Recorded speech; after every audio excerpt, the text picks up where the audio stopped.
এটা একটা এমন জিনিস না মানুষের সবচেয়ে কঠিন একটা ইমোশন বলে আমার মনে হয় মানুষের মধ্যে। কারণ গিল্ট থেকে বেরোতে আমাদের খুব অস্বস্তি হয়। একটা অপরাধ করে ফেলার পর একটা মানুষ একটা কিছু করে ফেলার পর সেটা খুব ভেতরে ভেতরে কুরে খায় যে শব্দটা বলি আমরা। আমার কোথাও একটা মনে হয়েছিল এই গিল্ট মানুষ কী করে হ্যান্ডেল করে। আমি বিভিন্ন মানুষকে মানে বিভিন্ন আর্টিস্ট বলো বিভিন্ন মানুষকে জিজ্ঞেস করি যে গিল্ট হ্যান্ডেল কী করে করতে। আহ, সেই কারণে আমার মনে হলো যে এরকম একটা গিল্ট থেকে বেরোনোর গল্প আমার মনে হয় মানুষ কানেক্ট করতে পারবে, সেই কারণে হুইসপার্স অফ গিল্ট।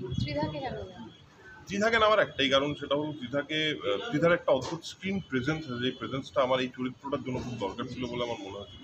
এবং ত্রিধা যে ধরনের চরিত্র অভিনয় করেছে এতদিন, যে ধরনের বিভিন্ন রকম চরিত্র অভিনয় করেছে, আমার মনে হলো এই একটা চরিত্র দিয়ে ওকে চ্যালেঞ্জ করা যেতে পারে এবং আমার মনে হলো ও খুব জাস্টিস করতে পারবে চরিত্রটাকে। এবং আমার মনে হয় আপনারা দেখলেই বুঝতে পারবেন আমি কেন ত্রিধাকে কাজ করছি। আর ত্রিধা ছাড়া কাকে দেখতে পাবো? ত্রিধা ছাড়া দেখা যাবে শাহিদুর রহমান এবং প্রতীক দত্ত, এই দুজন আছে এবং তারা খুবই গুরুত্বপূর্ণ দুটো চরিত্রে অভিনয় করেছে, সামার সাক্সেনা এবং অনন্ত। অ্যাকচুয়ালি এই গল্পটাই তিনটে চরিত্রকে ঘিরেই আর কি। এই হলো কাজ।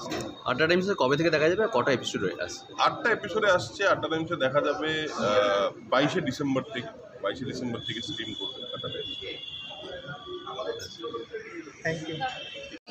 স্ট্রিম হচ্ছে 22শে ডিসেম্বরে আড্ডা টাইমসে। আর খুব ভালো লাগছে এত বছর পর একটা খুব ভালো স্ক্রিপ্টের উপর কাজ করতে পারছি। আমি মনে করি আজকাল ওয়েবে একটা খুব এডুকেশনাল একটা ইনফরমেটিভ স্পেস হয়েছে, যেখানে এরকম একটা সিরিজ আমরা দেখাতে পারছি। আমার খুব ভালো লাগছে, আমার পার্ট অফ ইট।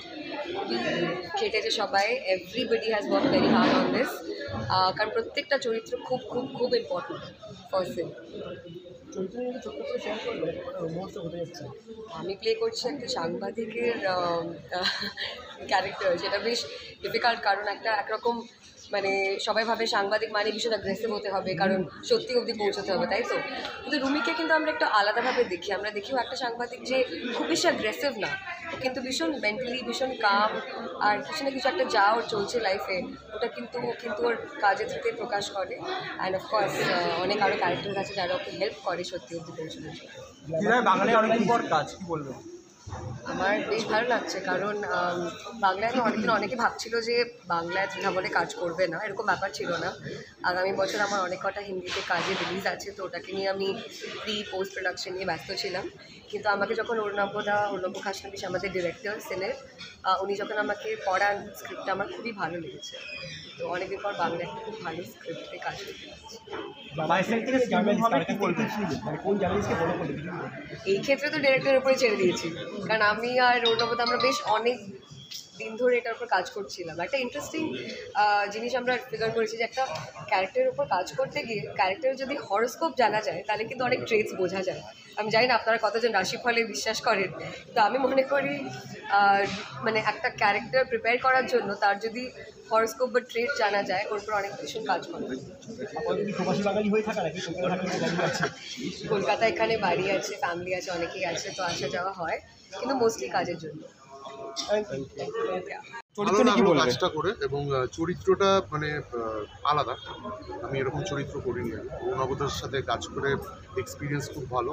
ডলফিন, অরুণাবদা এবং আমাদের ডিওপি সৌভিকদা, খুব মজা পেয়েছি কাজটা।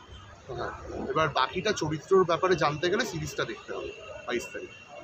আর কোথায় শুটিং করেছো বা এই যে একটু বলো লোকেশনস তো খুব সম্ভবত আমরা একটা অফিস ভাড়া করেছিলাম, যেখানে আমাদের আমার বেশিরভাগ সিনসগুলো একটা অফিসে, এবং আমরা একটা ডক ইয়ার্ডেও শ্যুট করেছিলাম, শালিমার ডক। সো ইয়া, তো ওখানে এই দুটো লোকেশনে আমার বেশিরভাগ শুটিং ছিল। So it was fun.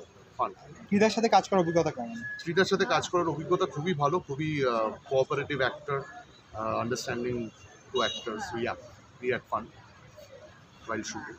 এবং অরুণাবদা মানে একজন ভালো ডিরেক্টর, এত সুন্দরভাবে বুঝিয়ে দেয় সিনগুলো করার আগে, তো এটা একটা কমফোর্টেবল জায়গায় কমফোর্ট জোনে চলে গেছে। হ্যাঁ, তোমাকে প্রত্যেকটা মানে বিভিন্ন যখন জায়গায় কাজ করছো দেখা যায় ভার্সটাইল ব্যাপার, মানে চরিত্রে কাজ করছো আর কি। এটা কি কনসিয়াসলি করছো না লাকিলি এটা তোমার কাছে চলে আসছে? না, লাকিলি না, consciously, very consciously. I very consciously decided that I will not do serials and I don't do serials.